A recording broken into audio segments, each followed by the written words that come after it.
first summonable Ultra Vegeta is finally here, and thank God he's amazing. So much so that he's had a big impact on the meta, which means it's once again time to go over the top 10 best units in Dragon Ball Legends. Keep in mind that this takes into account a unit's viability in the current landscape of PvP, and of course this is simply my opinion, so definitely let me know your thoughts on this list in the comments below. This will also be the final list leading up to Legends Festival 2024, so let's start off this list by speedrunning some honorable mentions. The Supreme Kai Shin, Ultra Super Saiyan 2 Gohan, Tag Piccolo and Goku, Super Baby 2, I think that should do for now. So coming in at number 10, we have Zenkai LF Kid Buu. Now I was contemplating on switching this guy with Shin because a lot of people have been starting to use Shin a lot as a good counter to Majin Vegeta. Not damage wise, but just the other fact, like utility wise, he's a pretty solid option against Majin Vegeta. But ultimately I went with Kid Buu simply because I think he fits better on his teams than Shin. Obviously, it's Majin Buu Saga, and Shin is a red unit, which we already have Gotenks. I don't think you want to be running double red, especially with units like Fusing Super Vegito, Turles running around that can easily just shut them down. And I think Kid Buu can still do some pretty good damage, even though he's heavily blast-based, and, you know, Majin Vegeta can pretty much get rid of all your blast cards like that. But he still works very well with Evil Buu and Ultimate Gohan, despite Ultimate Gohan taking quite a big hit with Majin Vegeta's release here. But, you know, Majin Buu Saga, they continuously buffing the team with this Majin Vegeta here. And it's looking like a team that's going to be lasting even going into Legends Festival. We'll just have to see how crazy the Legends Festival units are. Easily swap Kid Buu with Shin. Even Ultra Gohan, I feel like he has gained quite a bit of value, especially with Majin Vegeta running around. Because you can, even though he has a blast counter, you can just use a blast with Ultra Gohan. Get Majin Vegeta to use the blue card, and guess what? Ultra Gohan has his counter, which you can obviously chain with the ultimate and blue card. If you've seen my video with auto counters, you saw I got rid of Majin Vegeta's counters simply with using Ultra Gohan's counter. I was like literally exchanging his counter with mine, and he was not able to do anything, right? So Ultra Gohan definitely got a bit of value here. Honestly, I would, if there's any one of these units that I would replace Kid Buu with, it would be Ultra Gohan, because he definitely got some value. But Kid Buu, like I said, at this point, I would say he's carried by his teams, and as we get to the Legends Festival, he's probably going to drop out of the top 10 very easily. Next up, we got Omega Shenron. Now, you could argue Omega Shenron. Now, I wouldn't say Omega Shenron is lower than Kid Buu. No way. I do think his Indestructible is still very valuable, but at this point in time, I do think the Indestructible is kind of the only thing he has going on for him. I don't really see myself struggling that much with this Omega Shenron. Units like Majin Vegeta, all the heavy hitters, right? They can easily get rid of him, and then you just gotta get rid of his Indestructible, and he's pretty much it, right? At this point, he is, in my opinion, an Indestructible merchant, even though that is very valuable in the meta, right? Having some sort of rush control that cannot be canceled or nullified in whatever sense. You know, rush is you can nullify it, right? So having that safety net is always going to be important. But similarly to Kid Buu, I do think he's going to fall off when Legends Festival comes out. Unless his team specifically gets buffed. Like GT is definitely on the decline right now, especially with Ultra Super Saiyan 4 Gogeta getting a big hit from Majin Vegeta there. And powerful opponent, I mean, you're not really running powerful opponent, because if you're going to be running powerful opponent with units like Turles, you're better off just running a Sagas from the Movie variant, or better yet, you're going to be running Sagas from the Movie with Majin Vegeta leader slotted, and it works out like that. But Omega Shenron still got, like I said, he's really going to be carried by this Indestructible. He could do decent damage and stuff, but he's just really not it, man. I honestly think I wouldn't place him any higher than number 9, to be honest. And I think we should just leave it at that. Next up on the list, we have Evil Buu. Now, I do think people would argue him above, but I will keep Evil Buu right here, just because I do think Evil Buu is still very good. You could argue that he fits the best Majin Buu Saga team, I think. I think the best Majin Buu Saga team would obviously be some sort of variant with Majin Vegeta and Gotenks. And your third option can either be Fusing Super Vegito, Ultimate Gohan, Evil Buu. Gotenks is very balanced on his offense, so you can build him either strike or blast base. Majin Vegeta is slightly more strike oriented, but it's not by too much, so if you want, you could build him blast base. So that way you could run him with Evil Buu, and Evil Buu can cover Majin Vegeta and Gotenks pretty well, because he does have the ability to cancel buff effects on rushes, so that can help out Gotenks and Majin Vegeta's endurance, because Majin Vegeta only does it on ultimates and blue cards, right, not rushes. So, and Gotenks doesn't do it at all, so Evil Buu can be that unit that can kind of save them from those big heavy hitting attacks, right? Not to mention that he has a partner in Majin Vegeta that covers from any purple units, right? Ultimate Gohan and Ultra Super Saiyan 4 Gogeta were big heavy hitters on Evil Boo, and so you have a unit like Majin Vegeta that can easily cover them. It works out pretty well, right? That's why there's a lot of value in having Evil Boo on your team there. And like I said, you could potentially argue him a bit higher, but for me, I'm comfortable having him at the number 8 spot there, because although he could be your best third option, I don't think he's a permanent mainstay on his teams, and you can easily interchange him with other units like I mentioned, Ultimate Gohan and Fusing Super Vegito, and still have good success. I don't think he's as important to his team than the other units like Majin Vegeta and Gotenks, which is why we're gonna have him at the number 8 spot. Next up at number 7, we have Ultra Super Saiyan 4 Gogeta. Yes, the king of the 6th anniversary, who you could argue wasn't really the king, maybe was someone else, but Ultra Super Saiyan 4 Gogeta, you know, they love to counter out the anniversary Ultras very fast. They did it with, you know, Super Vegito. They did it with Vegito Blue, albeit I do think Ultra Super Vegeta was the one that got countered the fastest.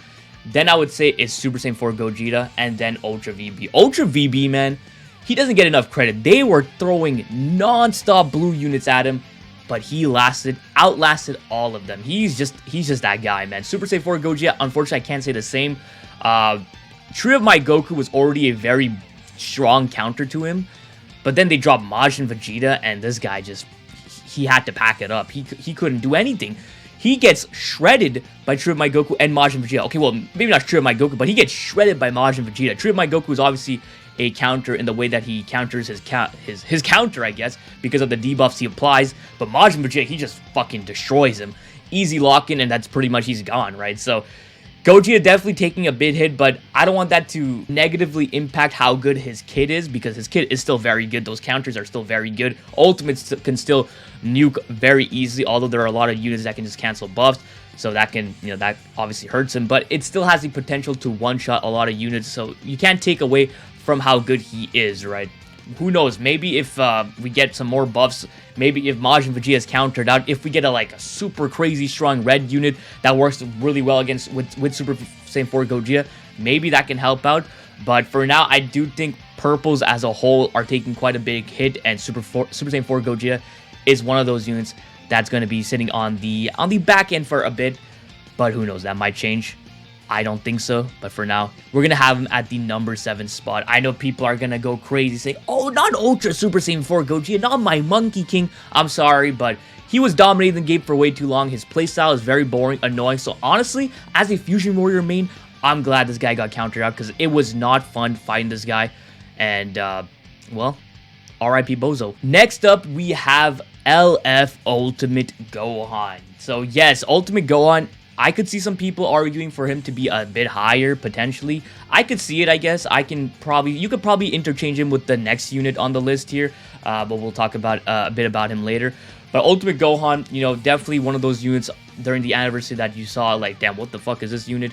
And he is definitely ridiculous still. His kit is probably still one of the best kits in the game. Like, it's ridiculous how good he is, but once again, Majin Vegeta completely shuts this guy down. Like, he gets shredded by Majin Vegeta. Ultimate Gohan, what really helps him out, like, last long enough, is because he gets so many heals, and he has the debuffs that he applies whenever your opponent is using their big attacks, right? Their blue cards, their ultimates, the rushes, those type of stuff. And that's what makes him sustain, and that's what makes him almost unkillable, because when you're trying to kill the unit, right, you're trying to use those blue cards, you're trying to use those ultimates, but you think you can kill him, but no, he just heals like 1,000,000% of his HP, and you just end up not killing him, and he debuffs your arts power, and it makes it even weaker despite him also healing it. It makes him very hard to kill. But with Majin Vegeta out here, you don't need those big attacks. You just spam 3 blast cards, 3 strike cards, and they're good. They're gone.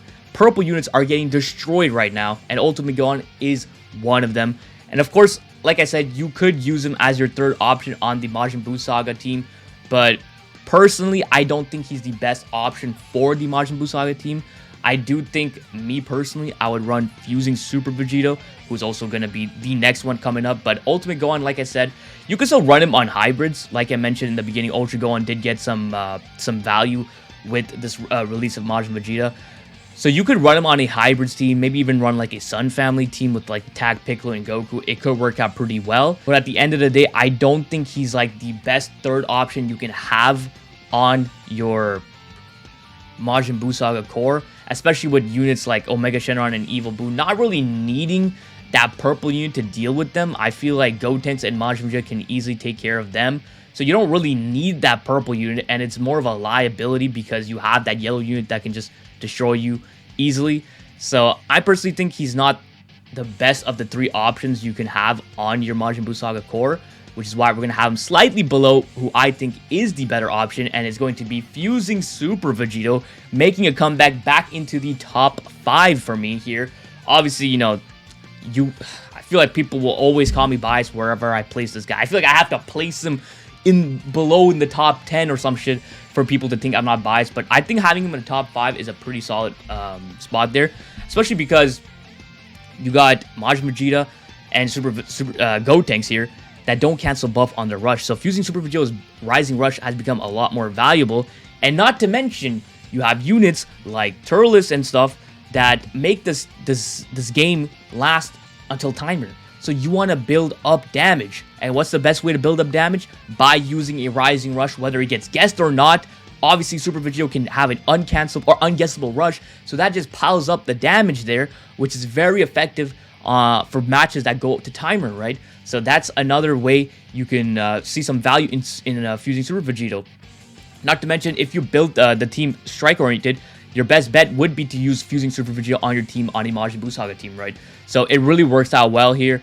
Also, like, Vegito is a good cover for Majin Vegeta, whose weakness is red units, right? So Fusing Super Vegito is like probably the perfect partner you can have with Majin Vegeta alongside Gotenks. I think that trio right there is the better setup there.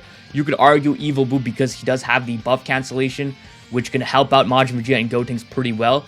And honestly, I could see that, but I do value that rush a bit more than just the buff cancellations, in my opinion. And at the very least, Majin Vegeta can still cancel out buffs on blue cards and ultimates. The only thing he doesn't is fucking rushes. So even though it's not a complete buff cancellation, he's still effective on pretty much everything else, right? So it's enough for him. And then you got the damage dealer in Gotenks, Fusing Super Vegeta, Majin Vegeta. All of them can rack up damage there, so it works out pretty well on that setup there. So Fusing Super Vegeta at the number 5 spot. Let's move into the top 4. Now the number 4 and 3 spot I do think are pretty much interchangeable. You can have one over the other, but for me, I'll have Gotenks at number 4 because I think Super Saiyan 3 Gotenks is a phenomenal unit. Maybe he's the unit that's gonna break the Super Saiyan 3 curse. I don't know yet. We're gonna have to wait and see how well he ages, because honestly, there are some really good Super Saiyan 3 units that are good on release, but they don't age that well. I'm looking at you, Dragon Fist Goku. He was crazy on release,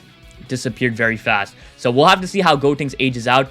But for now, he's looking like he's really good. Obvious core on the Majin Buu Saga team. And of course, a core on the Fusion Warriors team as well. You can still run Fusion Warriors and it'd be pretty effective, right? Fusing Super Vegeta, Ultra Super Saiyan 4 Gogeta, Gotenks. It works out well. Or you can even toss in like Omega Shenron if you wanted double rush protection with Indestructible and endurance with Gotenks, right? So it works out pretty well. And him being able to, I think personally the best part of him is that he can be built either strike or blast oriented. Very balanced offenses. It's one of the best things they gave him, because you can build him on an optimal blast oriented Majin Buu Saga team or an optimal strike oriented Majin Buu Saga team, right? So it works out really well for him. And he just does really good damage, good combo potential. He can replenish his hand really fast, fills up his gauge really fast as well.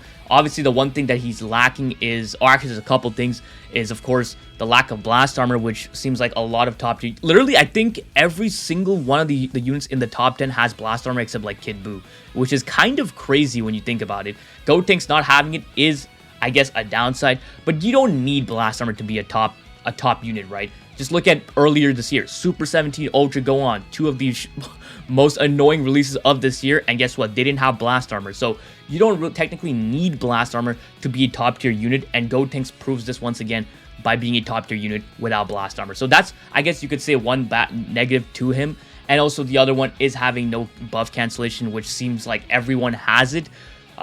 So him not having it, I guess you could say, is a downside, but I won't take too much away from him because of that, because a lot of the units on his team have it as well, so you don't really need him to have it. Like I said, Evil Buu has it, not Majin Buu, but Majin Vegeta has it, so it's not that big of an issue, right? He also gets a lot of Vanish Restoration with his green cards. Unique Gauge, like I mentioned, fills up pretty fast, so it's that. I think he's just overall such a well-packaged unit, a really good offensive unit. He works obviously really well against Majin Vegeta since he's a red unit, and he can go neutral on his main ability for quite a while, which is always really good to have. So Gotenks definitely deserves his spot in the top 4 here. Like I said, you could argue him over the next unit, but I personally will have the next unit at the number 3 spot, and it's going to be Tree of Might Goku. Now, let me tell you, I hate fighting this character. I've been a hater of this Goku for ever since his release. At first, I did think he was just gassed up. I do think that he's kind of a turles merchant in the sense that if turles wasn't around, he would not be this high. Obviously, this is taking into account their team viability in the meta, so that's why he's so high. But I'm telling you, if turles was not a unit, this Tree of Might Goku would be flipping burgers at McDonald's, and it's annoying. I hate this guy. But, you know, he's a solid unit to have around turles, obviously doing all the intangible stuff. Canceling buff effects on standby, so annoying. He has really good sustainability. It's one of the reasons why him paired alongside turles makes it so that all your matches go to timer, because they constantly heal. Turles' sustainability is just insane, and then paired with this guy, it's like this team will never die.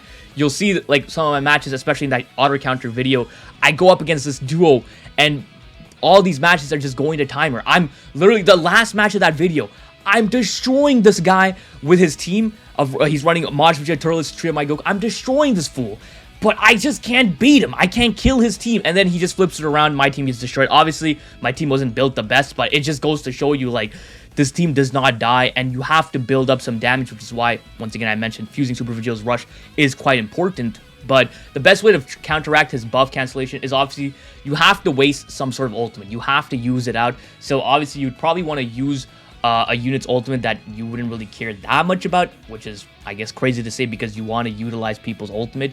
But you have to kind of get rid of it if you want to secure a endurance nullification or whatever the case may be later down the line. You have to get rid of that buff cancellation early on so that you don't have to worry about it later down the fight, right? But this guy, he's just annoying. He seemingly spawns green cards literally out of his ass. It seems like it just drops out of his ass like it's fucking shit or something. It's kind of crazy. It's annoying. He's definitely one of the units I hate fighting the most alongside turles. And obviously, it's crazy that he's paired alongside him, right? It makes it double the trouble. But Tree of Might Goku, I do think he's the number 3 spot. It's comfortable. I think he's on the best team in the game right now. So that definitely adds to his credibility. But just Tree of Might Goku, he is a good unit, unfortunately. So he's going to be at the number 3 spot. Now we move into the top 2. And once again, the top 2, I do think, could be interchangeable as well. These guys are pretty close. They fulfill 2 different roles on their team. So you can't really compare them just side by side like that. But for me, I'm going to have it in this order. So number 2 is going to be turles. And of course, number 1 is going to be Majin Vegeta. But let's talk about turles here. Turles is like the king of defense, and then Majin Vegeta is like the king of offense. Turles' main aspect, of course, is the sustainability. He heals non-stop, basically. He has comeback. He's designed in a way to slow down the meta, obviously, with all his matches going to timer. I despise this type of meta, but unfortunately, it is what it is. I don't like to play a PvP match for 10 minutes. Like, that's not what I like to do. So, and turles amplifies that alongside Tree of Might Goku, right? They are a very good duo right there. And you just toss in Majin Vegeta, and you pretty much have the best team in the game. It's kind of crazy. But turles, obviously having comeback, which at this point cannot be countered. As a last man, if you're versus someone that only has 1 unit and you have your comeback with turles, it's pretty much lights out from there. His comeback literally destroys your card, destroys your key, removes your vanish. Like, what are you supposed to do? Fucking cry at that point? Yeah, pretty much, as you get pummeled to death by turles. But he just works pretty well. You could, like I said, you could argue him over Majin Vegeta if you want, if you value sustainability more, which at this point in time could be a pretty good reason to have him over him, right? But I personally think he's at number 2 just because Majin Vegeta is pretty ridiculous himself. But it doesn't really matter at this point. They're like 1A, 1B type situation, right? But for me, turles, I mean, if you guys face turles enough in these PvP seasons, you already know how ridiculous this guy is. It just really comes down to his sustainability, man. Like, and it's not even that. Like, he also does good damage. He also seemingly has unlimited cover now. I mentioned this in my first tier list with turles. It's like he almost has unlimited cover now because all you need to do is enter the battlefield, you get cover now. And if you get a green card, which you tend to spawn pretty easily. When you enter the battlefield, you draw a green card, and then you have Trim My Goku spawning green cards. This guy just, if you just have to consume his gauge, which he seems to always have as well, you're almost guaranteed cover null forever. It's kind of ridiculous, right? So there's that. Turles is just an insane unit, which is crazy because it's Turles, literally. You wouldn't expect this character to be the best unit, right? But it is what it is. So Turles is number 2. Let's move on to the number 1 unit. And of course, at the number 1 spot, we have Ultra Majin Vegeta. We've waited very long for this moment where we see a Vegeta unit at the top of Dragon Ball Legends, and it has happened in the form of the first ever summonable Ultra Vegeta. This dude is ridiculous. Insane damage, crazy counter on blast cards. The stupid part is, why the fuck does he spawn a blue card every time he gets that counter? Like, what? Why do you just give him a free blue card? It used to, back in my days, you need to have that blue card first, but nah, they just give it to you for free nowadays, which is fucking ridiculous. Obviously, you know how much I hate these auto counter unique gauges or auto counter whatever. I don't like it when the opponent gets rewarded for being trash, right? I don't like winning. I don't like being in the process of beating my opponent and then they just destroy me. Like, I don't like that. It just doesn't make sense. But, you know, that's how you make strong units now. If you had to make them fucking do everything for you, you need to make them hold your hand. And that's literally what this Majin Vegeta is doing. He has a pretty much the same thing as Ultra Super Saiyan 4 Gogeta, where in the sense that you can activate that counter even on cover change, which further adds to the, I guess, power creeping of cover change nullification. Because even if you have cover null, the counter will still activate. So that is, like, that's crazy when you think about it, right? So at this point in time, there's no way to actually counteract that counter on cover changes outside of a rush. Or, of course, like, if you go for a strike card, because Vegeta is only on blast cards. Now, Gogeta, obviously, his counter was on strike and blast cards. So his was truly unavoidable unless you had a rush or, like, an ultimate or a blue card, something like that, right? But this Majin Vegeta is only on blast cards, but it's still something, right? It's just the fact that he actually draws that blue card, which is ridiculous, right? Then he has an AoE green card. Obviously, why not just give him an AoE green card? Fucking Ultra Gogeta had it. Why not give it to Majin Vegeta as well? Oh my god, his ultimate locking in? Like, what? I mean, his main ability, lock in ultimate? Like, what? That shit destroys, like, anyone, literally. Gogeta doesn't stand a chance. That you literally need to do one hit. You actually have to watch out because that one strike card or blast card with Majin Vegeta against Gogeta can easily fill up his gauge because it'll do that much damage, which is pretty insane, obviously. But if it doesn't fill up the gauge for whatever reason, well, you're cooked. You lock in and he's dead. So, yeah, that lock-in is just ridiculous. Obviously, he has blast armor, really good. And he just works on literally the best teams in the game, right? Majin Buu Saga, or Saiyan Saga, or not Saiyan Saga, but sagas from the movie Leader Slaughter, right? I do think, like, the best team in the game right now is Majin Vegeta alongside Turles and Trim My Goku. That works out, like, really, really good. Or you can even Leader Slaughter Turles on a Majin Buu Saga setup and run it with, like, fucking Gotenks if you want, or whatever unit you want. Like, that duo and trio, which it's just so ridiculous because you have the sustainability from Turles and Trim My Goku. And then you have Majin Vegeta just to deal the damage. And Majin Vegeta can sustain himself really well also because he has, not only does he heal 40% endurance, when most units only have 30%, he gets 40%. But he also gets an extra 40% when he goes below 50% HP. So he can heal a lot himself. So he adds on to the sustainability with Turles and Trim My Goku. So it's just a nasty setup. These matches go to timer. I don't like it.